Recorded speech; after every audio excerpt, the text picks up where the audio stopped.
Terima kasih Anda masih menyaksikan Kompas Siang, Saudara. Pelatih baru Timnas Indonesia Patrick Kluivert hari ini berkunjung ke Stadion Utama Gelora Bung Karno untuk melihat segala fasilitas lapangan.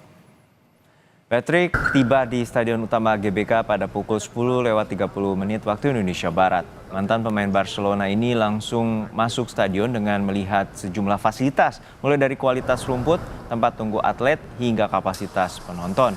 Menurut rencana, selain mengunjungi Stadion Utama GBK, Kluivert juga diagendakan bertemu dengan Menpora Dito Aryo Tejo di kantor Kemenpora siang ini. Untuk mengetahui agenda Patrick Kluivert hari ini, kita langsung sapa jurnalis Kompas TV Alvania Rizky di kantor Kementerian Pemuda dan Olahraga Jakarta. Alva, untuk saat ini apa saja agenda dari Patrick Kluivert setelah ditunjuk sebagai pelatih utama dari Timnas Indonesia?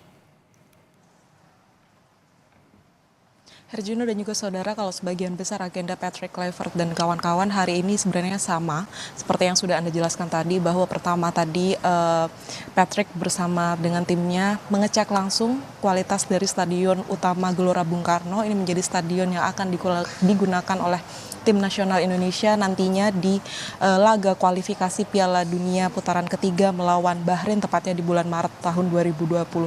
Tentu saja Patrick harus mengetahui seperti apa kondisi lapangan, kualitas fasilitas yang ada di Gelora Bung Karno, dan seperti apa ia harus menyiasati teknis yang harus dilakukan oleh para pemain timnas Indonesia dalam menggunakan Gelora Bung Karno, karena kita tahu kualitas lapangan dari Gelora Bung Karno ini beberapa kali sempat mengalami kritik dari negara lain terkait dengan kualitas lapangan, rumput, kondisi tanah dan lain sebagainya. Hal ini yang harus dipastikan oleh Patrick Kluivert dan juga kawan-kawan untuk kemudian kalau memang ada yang harus diperbaiki, harus segera diperbaiki menjelang 2 bulan melawan Bahrain di laga kualifikasi putaran ketiga Piala Dunia 2026 ini. Selain itu juga seperti usai dari mengunjungi Gelora Bung Karno, Patrick kemudian akan bertemu Menteri Pemuda dan Olahraga Dito Aryo Tejo. Infonya ia akan melakukan audiensi walaupun memang belum diketahui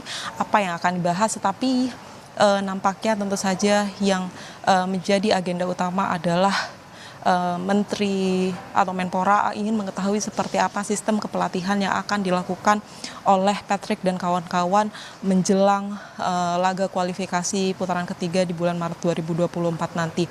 Apa teknik yang akan dia gunakan, strategi seperti apa yang akan dia terapkan kepada pemain timnas kita, dan langkah-langkah apa yang harus dilakukan oleh Patrick untuk setidaknya mengembalikan kondisi psikologis pemain dan juga pendukung Indonesia menjelang pertandingan laga ketiga, menjelang pertandingan laga kualifikasi putaran ketiga Piala Dunia di bulan Maret 2025 nanti. Herjuno.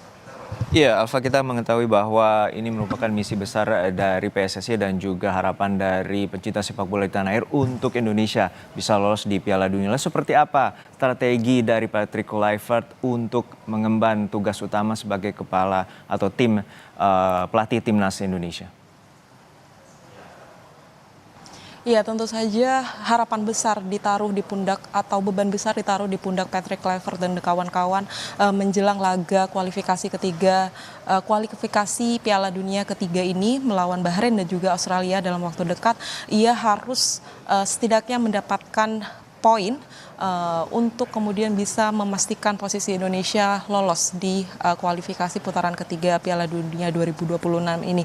Kalau Patrick sendiri menyebutkan ia menargetkan poin setidaknya 4 poin di 2 pertandingan melawan Bahrain dan juga Australia, yaitu setidaknya seri melawan Australia dan juga menang melawan Bahrain. Tetapi tentu saja target utamanya adalah menang di kedua pertandingan tersebut, kemudian mengantongi 6 poin untuk kemudian bisa memastikan posisi Indonesia di peringkat kedua di grup C untuk kualifikasi Piala Dunia ini. Tetapi tentu saja nanti latihan-latihan harus segera dilakukan dalam 2 bulan ini, karena beberapa hal yang harus dilakukan Patrick selain mengembalikan kondisi psikologis dari pemain dan juga pendukung timnas Indonesia, ada beberapa hal dari Patrick yang ia harus segera perbaiki begitu di timnas Indonesia, baik itu dari rekrutmen pemain, baik itu pemain lokal maupun pemain naturalisasi, karena kalau disebutkan oleh Patrick kemarin malam ia juga sempat bertemu dengan 5 orang pemain lokal untuk kemudian bisa mengetahui apakah para pemain ini bisa dipastikan bergabung di tim nasional Indonesia. Kemudian yang kedua adalah ia akan melihat seperti apa kualitas dari para pemain naturalisasi dan juga melobi-lobi apakah mereka segera bisa bergabung di timnas Indonesia menjelang laga kualifikasi putaran ketiga Piala Dunia tahun 2025 nanti. Herjuno. Terima kasih atas informasi Anda, jurnalis Kompas TV, Alvania Rizky dari Stadion atau dari Kantor Kemenpora Jakarta.